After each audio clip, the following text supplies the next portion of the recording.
Catherine POV. Mami, good morning po. Napangiti ako makitang anak ko. Happy birthday, big boy. Are you happy? Pagtatanong ko sa kanya at sunod-sunod ang naging pagtango niya sa akin. I am po, mami. Happy po ako cause I have dada na po and we're okay po. Nakakiling ang ulo niya nang sabihin niya yon. Umakyat siya sa kama kung saan pa rin ako nakahiga. Dumagan siya sa akin at saka ako niyakap na mahigpit. Mami, stand up na po. Today is my birthday po. Anya sa akin habang nakadagan pa rin siya sa katawan ko. Okay po, big boy. Tatayo na si mami. Saad ko sa kanya at umupo na ako sa kama namin. Come on, big boy. Baba ka na roon at maghahanda na rin si mami. Bili na sabi ko sa kanya. Bumaba siya sa kama at ngumiti sa akin. Mami, wait ka namin ni daddy sa baba po, okay? Nakangiting sabi niya sa akin at saka dumiretso lumabas sa kwarto. Ha? Napaboga na lang ako. Last na ito. Pagkakataong pa nung kausapin sa Arcos ng birthday party ni Axel. Noong namasyal kami sa Enchanted Kingdom, di ako nagkaroon ng chance na makausap siya dahil sobrang busy silang dalawa ni Axel. Lahat yata ng mga pwede sa bata na rides sinakyan nila that time. Ayoko namang sirain ang pagkakataon ng dalawa. First time nilang magbanding ng ganun kasaya. Pinusod ko ang aking buhok at dumiretso sa bathroom. Naghilamos at nagsipulyo ko saka ako nagpasyang bumaba sa sala. Nasa hagdan pa lang ako, naririnig ko na ang boses ng anak ko. Ang hagik-gik ni Axel at naging musika sa aking puso. Mami! Masayang bulalas niya na makita ako. Mami, look! Bigay ni Dada sa akin po. Tinuro niya sa akin ng almost life-size statue ni Spider-Man. Inispoil niya na masyado parehas sila ni Kuya Raven. Hinila ko ni Axel. Ito rin po, Mami. Gift po to ni Uncle Raven po. Napangiwi ako sa sinabi ni Axel. Pinakita niya sa akin ang life-size statue ni Batman. Alam ko namang costume team ng birthday ni Axel, pero daig pa nilang organizer na naghahanda para sa birthday ng anak ko. Happy ka, big boy? Pagtatanong ko sa kanya, habang hindi pa rin naalis sa akin tingin ang life size. Tumango siya sa akin habang malaking ngiti ang nasa kanyang labi. Very good, come on, mag-ready na tayo. Saad ko sa kanya at kinuhang kanyang kanang kamay. Alas 11 ng lahat kami ay nakaayos na. Alas 5 pa naman ng hapon ang umpisa ng birthday party ni Axel. Pero kailangan naming mauna sa venue bago pa ang guest. Mami, is Dada there? Tumingin ako sa kanyang tinuturo. Nakaturo siya roon sa kotseng nasa likod namin. Yes po, big boy. Umayos na ng upo. Mamaya makikita mo rin si Dada. Saad ko sa kanya. At sumunod naman siya sa sinabi ko. Halos lahat ng in-invite nila ay may anak na business partner nila daddy and nila Tito Zack. Mga kamag-anak namin at kamag-anak din nila. Nag-iisang apo, both side, kaya gusto nila talagang paghandaan. Pagkarating namin sa hotel na dadausan ng birthday party ni Axel, ay nakahanda na ang lahat. Pagdating sa mga design, photo booth at sa table set, nagulat akong tumakbo sa venue sina Arcos and Axel. Napatampal na lang ako sa kanilang dalawa. Axel, Arcos! Mariing sabi ko sa mga pangalan nila para tumigil sa kakatakbo. Princess, doon na kami sa hotel room na kinuha namin. Okay? Sumunod na lang kayo. Tumingin ako kay Mami at tumango sa kanyang sinabi. Doon ko lang napansing wala sina Kuya Rad at Kuya Raven. Saan na naman lumusot ang magkaibigan na yon? Napatampal na lang ako nang hindi sila nakinig sa sinabi ko. Arcos, come on! Tumigil kayo sa kakagalaw nyo dyan. Malakas sa tawag ko sa kanilang dalawa. Nakita kong huminto ang dalawa at parehas silang tumingin sa akin. Bakit parang kasalanan ko pang pinatigil ko silang tumakbo? Mami? Tawag ng anak ko sa akin. Why po? Malungkot na tonong binigay niya sa akin. Nakita ko sa likuran niya ang daddy niyang ganun din ang mukha. Nagmana siya roon. Baka may mabasag kayo, big boy. Kawawa naman sila ate oh. Look mo yun. Turo ko sa gilid ng venue. May mga organizer doon na nagpapalobo pa rin ng mga balon. Madadagdagan na naman ang work nila para sa birthday party mo, Axel.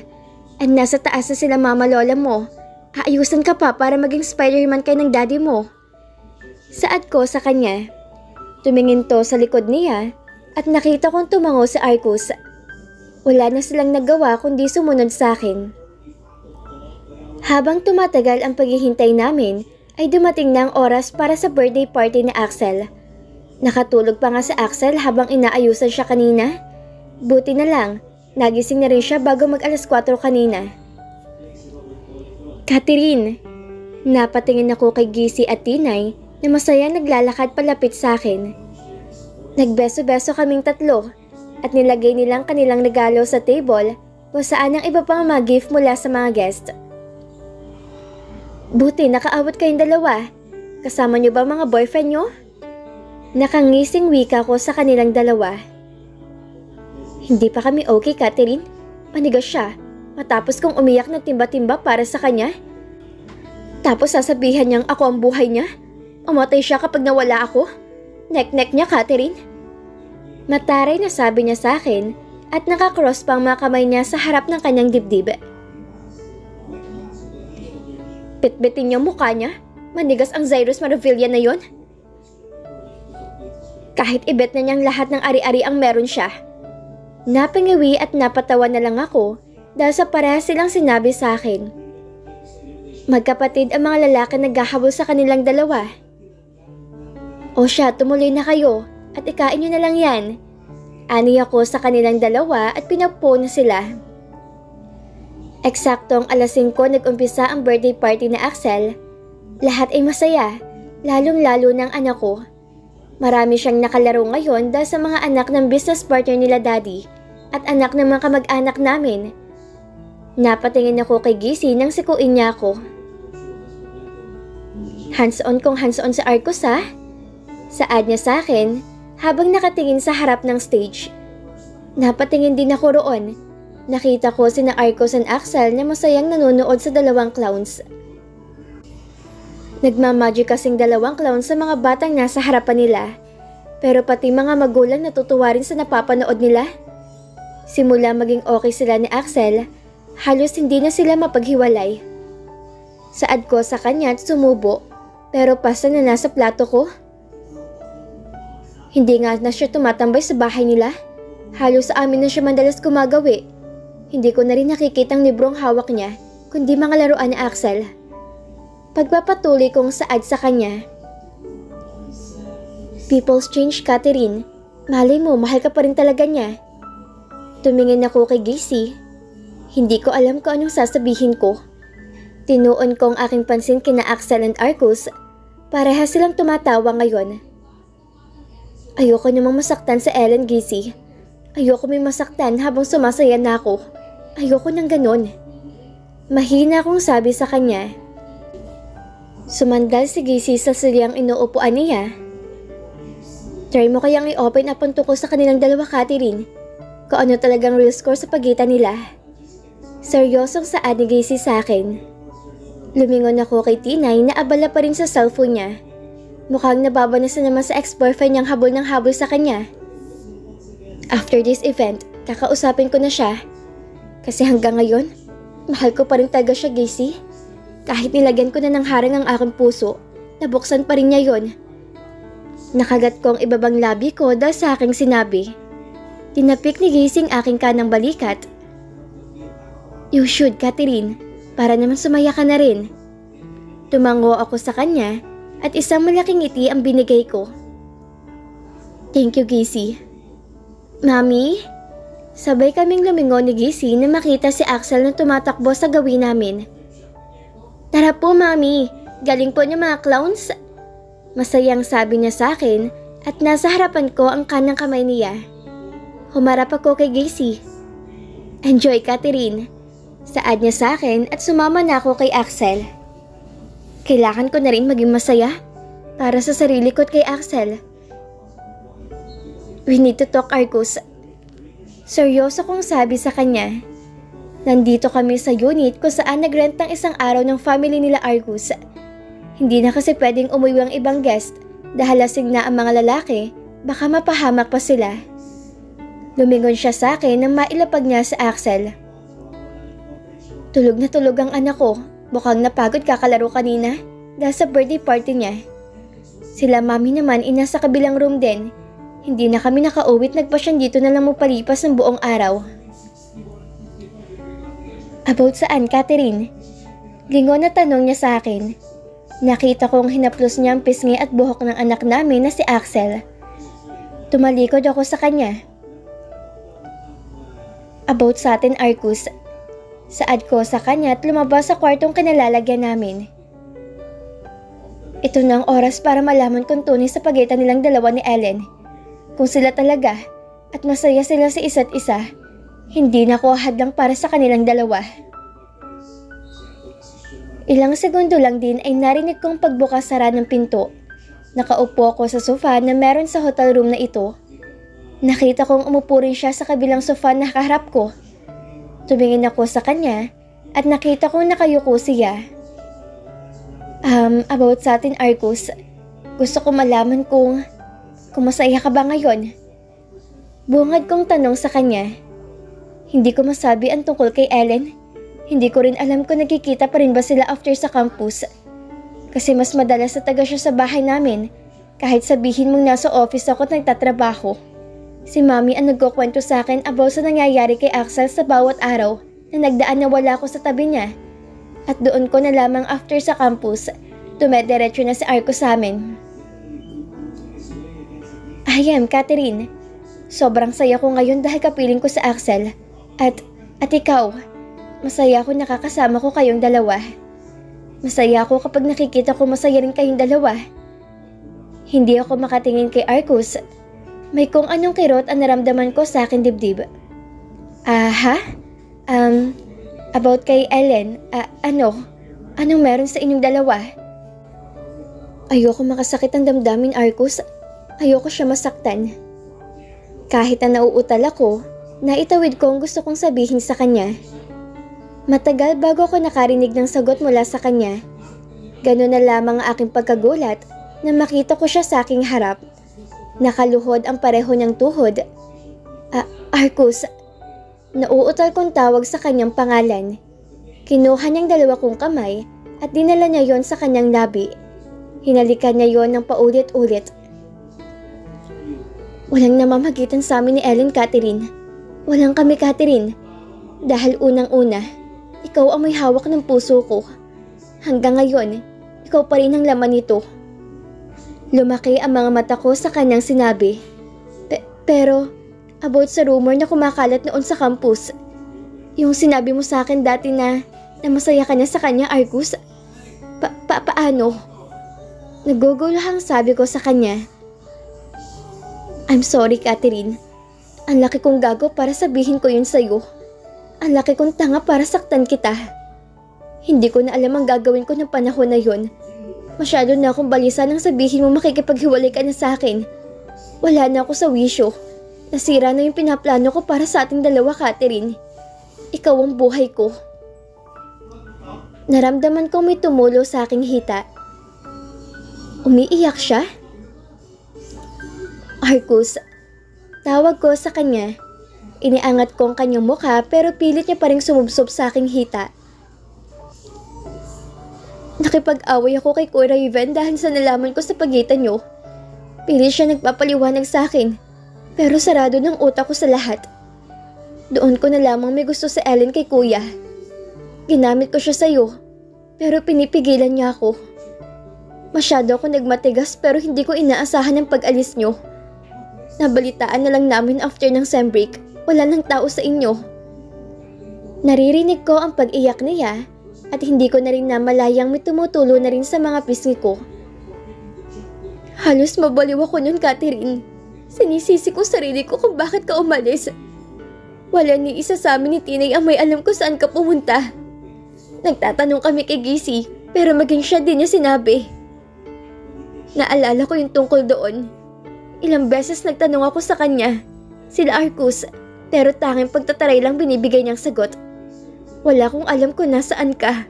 Kung maayos bang lagay mo. Umabot ilang taon. Naglakas loob ako magtanong kay Tito Alejandro. Pero maging siya'y tikaw mambibig. Alam ko namang kasalanan ko ang lahat. Pero ang gusto ko lang malaman kung okay ka lang ba. After namang sinabi ko sa'yo. Humigpit ang pagkakahawak niya sa aking kamay. Nasagot yata ang tanong ko ng ilang taon na makita kita sa mall na may kasamang batang lalaki. O nakita ko sa kanya, siya nga ang anak ko. Siya ang pinagbubuntis mo noon na hindi ko inako dahil sa galit at pagmamataas ko. I'm sorry, Catherine. I'm sorry kung wala ko ng mga panahong kailangan mo ng lakas. I'm sorry. Sorry. Ayos lang kung di mo agad ako mapapatawad. Pero please, hayaan mo akong nasa tabi niyo ni Axel. Ngarag na ang boses niya dahil sa patuloy pa rin siyang umiiyak sa akin. Tinanggal ko ang pagkakahawak niya sa aking kamay. Iniangat ko ang mukha niya at ngumiti sa kanya habang patuloy pa rin lumalandas ang tubig mula sa mata niya. I'm sorry also, Arcus. Kung di ko agad na amin ang lahat-lahat sa'yo. Sorry kung naduwag ako. Pareho tayong may mali. Pero saan na ngayon pareho nating itama ang lahat sa pagitan nating dalawa? Saad ko sa kanya. Let's start again, Catherine. This time, bubuoy na natin ang trust, faith and love natin sa isa't isa ulit. Tumango ako sa kanyang sinabi. Hindi ko na kaya. Dahil sa unang pagkakataon, pinaglapat ko ulit ang mga labi namin sa isa't isa. Hindi na walang pagmamahal ko kay Arcus. Almost 1 month na, ganito pa rin ang ginagawa ni Arcus. Kahit nag-explain na siya lahat-lahat sa akin, may konti pa rin sa puso ko na ayaw maniwala. Siguro konting panahon lang, magiging buo na ulit ito sa kanya. Pumunta ako sa kusina, magtitimpla na lang siguro ako ng kape, kaysa mag-isip na kakasira ng umaga ko. Weekends kaya wala rin pasok sa office. Naglagay na ako ng 3-in-1 sa aking mug. Sunod kong kinuhay ang mainit na tubig. Buti na lamang may laman pa ang thermos namin.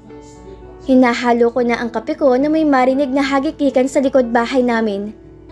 Dala ko ang kape ko at sumilip sa likod bahay. Nakita ko roon sina Arcus at Axel na masayang nagbabasketball. Tinuturuan niyang anak namin. Mami! Masayang tawag niya sa akin at tumakbong lumapit si Axel habang hawak ang bola sa kanang kamay niya. Turuan ako ni Dada magball, Mami? Saad niya sa akin at tumakbong pumunta sa mini ring niya at sinut ang bola roon. Shoot ko, Mami! Na-shoot ko po! Masayang sabi niya sa akin at tumalon-talon pa siya. May future basketball player na tayo.